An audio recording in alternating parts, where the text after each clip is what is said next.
the way that you approach new business opportunities that track you down, the way that you approach reinvestment in your existing business, the way that you approach goal setting and where you want the business to go. Everything is expanded because you're working from a place of being confident in the cash flow of the business. And so it's a process to get there because you have to build that discipline into your company where from every gross revenue dollar that's being generated, you're taking a portion of that dollar and you're allocating it to a capital surplus reserve. Jayson, welcome again. It's good to be with you. Thanks for having me. Yeah, so we kind of go through a bunch of different topics. I know that I'm with you at Ascendant Financial. We practice infinite banking every day, so I thought we can touch a little bit on some of the nuances to that in terms of talk a little bit about Nelson's 5 golden rules, but some of the exercises we've been going through in the businesses, just talk about entrepreneurship and partnership. And then the other piece that I feel is I think that I want to get your thoughts on cash flow confidence and what that means to an entrepreneur. Sure. So maybe we can just start with that, right? Because I think that's something that I think is on the mind of every entrepreneur. I don't know what your thoughts are on it, but let's talk about that. How do you define it? And how do you know when you actually have it as an entrepreneur? Wow. Well, cash flow confidence, I mean, if you wake up on January 1 and you know that you have enough of a continuing capital surplus reserve to operate your business so that if you went from January 1 to December 31st but you have more than enough reserve to take care of your business, you're in a very confident scenario. So the way that you approach new business opportunities that track you down, the way that you approach reinvestment in your existing business, the way that you approach goal setting and where you want the business to go, everything is expanded because you're working from a place of being confident in the cash flow of the business. And so it's a process to get there because you have to build that discipline into your company where from every gross revenue dollar that's being generated, you're taking a portion of that dollar and you're allocating it to a capital surplus reserve. And in our businesses, that percentage is minimum 20%. And so by doing that, it also forces you to innovate. It forces you to rethink your thinking as you go about your day-to-day business. And it has proven to be extremely beneficial for us and for our businesses because of that very reason. You know, we've achieved cash flow confidence, but it takes years to do. It's not an overnight thing. It has to get accomplished incrementally over a period of time. Yeah, and I guess as an entrepreneur, is that what would you call it? Is cash flow confidence considered a goal, or is it like a step? It's a habit. Okay, it's a habit. It has to become a habit because what I see with the entrepreneurs that I interact with who, have not embraced that approach, well, they may be saving money or setting some money aside, somewhere, but without making that continuing capital surplus requirement a habit in the business, then we all know things happen, right? There's cash calls for a variety of different things that come up in your business, but that reserve is meant for, you have to have parameters and define what that reserve is meant for and how you can access it, and making sure that it never falls below that low level limit of whatever percentage you establish. And once you make it a habit, it just gets easier to do. Yeah, that's so good. I think it's definitely, I think that in that response, you wove in a couple of things I think of. One is profit first, right? Which is woven into the business, right? And just some of the sprinkle in a little bit of Nelson's rules as well. So yeah. Maybe we can go to that next. Can we go through them one at a time, Nelson's rules, and maybe talk at a high level and explain what it's all about, and then we can go into them one by one. Oh yeah, for sure. I mean, R. Nelson Nash, who, I was blessed beyond really the definition of good fortune to be mentored by for so many years. He developed and pioneered the process of becoming your own banker, the infinite banking concept, as he describes in his book here. There we are. The book titled Becoming Your Own Banker, which has sold more than 470,000 copies. And part of Nelson's approach in teaching the layperson, like he wrote the book for the general public. He didn't write it for you or me in the financial sector. He wrote it for the layperson. And he always said that everything begins with the way that we think. And through that, he developed what we now know are his 5 golden rules. And the first golden rule is to think long range, meaning to think 3 generations past your own. So if you're improving or expanding your wealth and you plan to transfer to the next generation, it's not a matter or a function of just transferring the wealth, because again, money is not wealth. But if you just think in terms of dollars, if you're transferring that to the next generation without any knowledge or stewardship, then you're not going to make it past the second generation. The money will be squandered. Secondly, he goes on to say, don't be afraid to capitalize your system. What he means by that is your money must reside somewhere. So don't be afraid to store it inside of your own system versus allowing it to stockpile in someone else's. And then thirdly, his third golden rule is don't steal the peas. And that requires a reading of his book, in particular, the grocery store example that he leads people through in the book, to help you understand that, there's one business that you should be actively involved in, and that's the banking business, but you've got to treat it like a real business. And you certainly don't have to be rich in order to do it. And then his fourth golden rule is don't do business with banks, because every time you're borrowing money from banks or you're stockpiling money there, you're contributing to inflation. You're part of the problem. And so become part of the solution by seceding yourself from that traditional banking system and developing your own process within your own family or your business. And then lastly is to rethink your thinking. There's no such thing as having arrived in knowledge. There's always something new to learn. And so if you believe that you've arrived, there's nothing new for you to learn, nobody can teach you anything, and you've lost that ability to be inspired to learn new things, then it's all downhill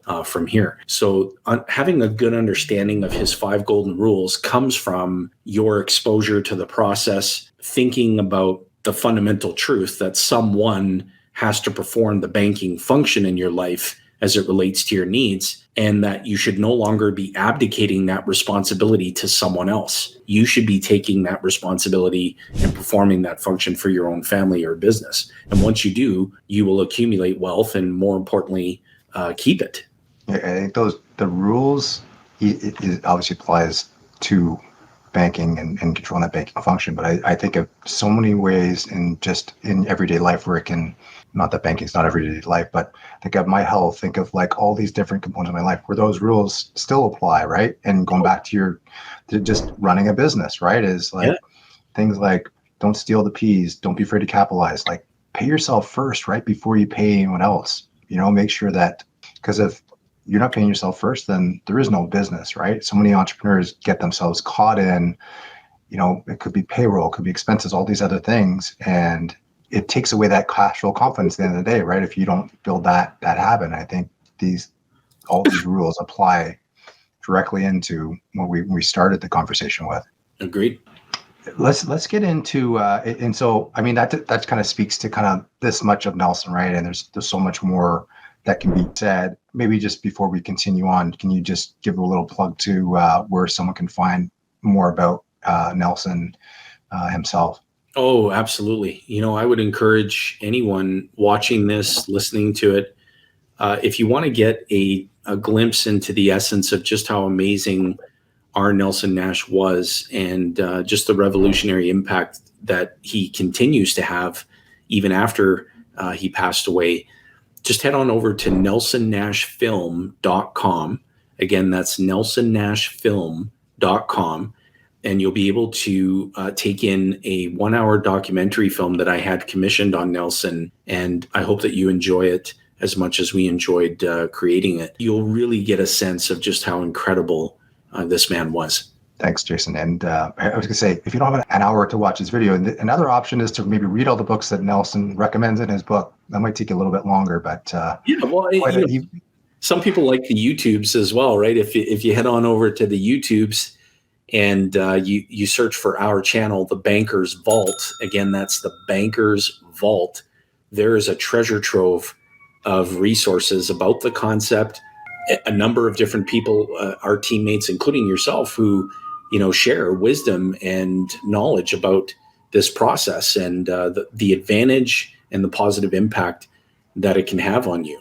always like to have a little nugget from Nelson. It's always easy to have those. And I know that you had, he was your mentor for a number of years. So it's always good to hear that, and good reminder. I think we talked about this before, is just some of these things that, the more that we educate ourselves, you may have heard it before, but they're always good reminders, and to instill in those habits. Maybe let's go back to, entrepreneurship and kind of the stage you're at for an entrepreneur, and kind of how you take that next step and to grow the business, and how, I guess one is we went through the exercise of, the painted picture vision, right? As one thing. How do you put that to work? And then how do you get everyone else on board, right? Because it's not just you in the business. You have to build camaraderie, you have to build, connections and network, like all these things that come with it. Everybody's got to be on board. How do you do that as a business owner? You give them a voice. You ask for people to share their contribution to the painted picture vision, which is, in our case, we look ahead over a 3-year time frame, and we put ourselves at the end of that 3 years. And we talk about what specifically would have had to have happened in order for us to feel like we made significant progress. And then we literally paint a word picture of what we've achieved, as though it's done, as though it's happened. And we ask every team member to have a voice. In other words, here's a paintbrush. It's all yours. Put your stroke of genius on this painted picture vision. And much like we had just recently completed our exercise where we're going to work 2022 through 2025, when you see this completed word picture, you'll be able to scan that document and go, okay, that was mine. That stroke of genius was mine. And when you feel like you've been a part of building it, then you want to see it through. You want to actually be a part of building it. And to build the camaraderie, it just requires, I guess, an unshakable determination and accountability. We talk about that so often, that it's so important, to really assess continually where that level of accountability is. And it has to be peer-to-peer. Once it really starts blossoming peer-to-peer. So think about, to give people a simple analogy, if you think about a professional sports team, I just happen to be a huge hockey fan. So if you think of a National Hockey League team, maybe your favorite team comes to mind. When accountability is just the coach to the players, it's far less effective than when it's player to player, because you're playing to win for each other. And you either win or you lose together. And when a teammate's falling short, it should be another teammate holding that other teammate accountable. And when a team member falls down, it should be a teammate that helps pick that teammate up. And when a teammate's doing something great, it should be a fellow teammate that calls it out and recognizes it, and so on. The coach has the playbook and makes sure that everybody is performing to their fullest potential. But it's got to be the teammates that hold each other accountable. That's where you're going to get the greatest level of buy-in and the greatest level of success. And you don't find yourself in a situation where you have individual playbooks. You've got the team playbook, and everybody's bought into it, and everybody is working toward achieving, the championship in that case, right? So I really take that to heart, in the construction of a team and the belief system and holding people to a higher standard. And it works. It works extremely well, especially if you're genuine. People are pretty sophisticated in human nature. They know, you can pick up on whether somebody is coming from a place of authenticity. I love and care for my teammates, and I try my very best every single day to hold myself to a higher standard and to lead by example, and to not only accept accountability, but when I make a mistake, I'm the first person to pull out my sword and fall on it and to learn from it. And your teammates pick up on that. And if you're genuine, they'll follow you wherever you want to go. And if you're not, they won't. So those would be the components, or I guess the ingredients of it from my perspective. Right. Oh, thanks for sharing that. And I was going to maybe dive a little bit deeper into that at the individual level we talked about. Is how do you have an ever expanding business? I think there's opportunity for people to grow, and how do you nurture that? And, I think, when I started a couple of years ago, I came with a specific rule in mind as to what I was going to do. What I'm doing now is not kind of got still a bit of it, but a lot not. So what do you do to help nurture people? One is to accelerate their growth, their learning, all that, but also to, weave that back into the business as well. Give them an opportunity to, to demonstrate, right? So mitigate the risk for them. Sometimes people are just so afraid of failing that they don't take any steps forward to even attempt to grow. And if you create an environment that's safe in the sense that, making mistakes is encouraged, that's where the best learning happens. And if you have the guts to share with people what they need to hear, and if you have that trust with whomever it is that you're leading, where they know that you're going to tell them what they need to hear because you've already had that dialogue. What would you rather me do? Placate you or tell you what you need to hear? Because telling you what you need to hear is what's actually going to help you grow. And you've got the right team member when they say, hands down, I need you to tell me what I need to hear because I really truly want to grow. And that's really the sign of an effective leader or a really good coach, is that they can see past where you are currently. They can see that potential that's there. They just got to get it out. They got to get it out, but they can't, it's not like tugging a rope. It can't be an exercise where it's the coach or the leader doing all that work. You have to inspire that team member to get it out and then give them a chance to perform and give them a chance to make mistakes and letting them know that it's okay. I mean, making a mistake is okay, provided that, you accept the responsibility of learning from it. If you repeat it, then it's a choice. But ultimately, you've got to believe, you've got to express to your team members what they need to hear. Don't placate them. Don't blow smoke up their ass. Tell them exactly what they need to hear when they need to hear it. And they're either going to progress or regress. It's going to be one or the other. And if you've got the right teammate, they're going to progress. And I don't know, it's a bit of an art form. You really have to understand and know how to connect with people on an individual level. Well, that's my next question was really about, there's so many different personalities. There's so many, right? Like, how do you, one approach is not going to work for the next person, right? There's going to be every little nuance to every single person you deal with. So navigating that, I know from my experience working with you is, leaving that, what you said is allow you to stub your toe, give some room. I think that for me, that definitely see it direct. I was like, you want to hear the exact words, but no, I think sometimes you got to leave some space for people to kind of fill in those gaps themselves too, right? Yeah, definitely. Because you want them to think, you want them to have those breakthroughs. And if you think about the last time you've achieved a breakthrough. If you got there on your own because you thought your way through it, you had a coach or somebody who maybe pointed you or steered you in the right direction, and then you had that breakthrough, it's far more impactful than if the coach or the leader just gave you the breakthrough. Like, it requires deep connection. You've got to be constantly communicating and connecting with your team members. It's and when you do, you want to do more of it if you really truly love to lead and to coach. And that to me is like, that brings me so much fascination and energy. I just really love that. I love to help coach people, develop them. I have the privilege of leading, which is a privilege I don't take for granted. And I try to do my very best every single day to inspire people to bring out their best. So good. So good.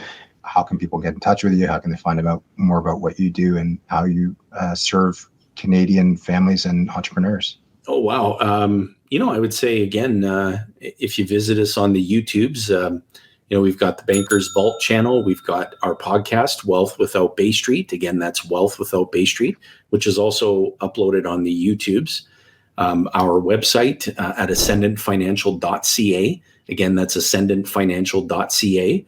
And if you click on the Meet Our Team, you'll get an amazing glimpse into all of the people who really make all the great things happen, inside of the company. I'm fortunate to honestly hand out all the credit when things go great and to accept the ultimate responsibility when things don't go well.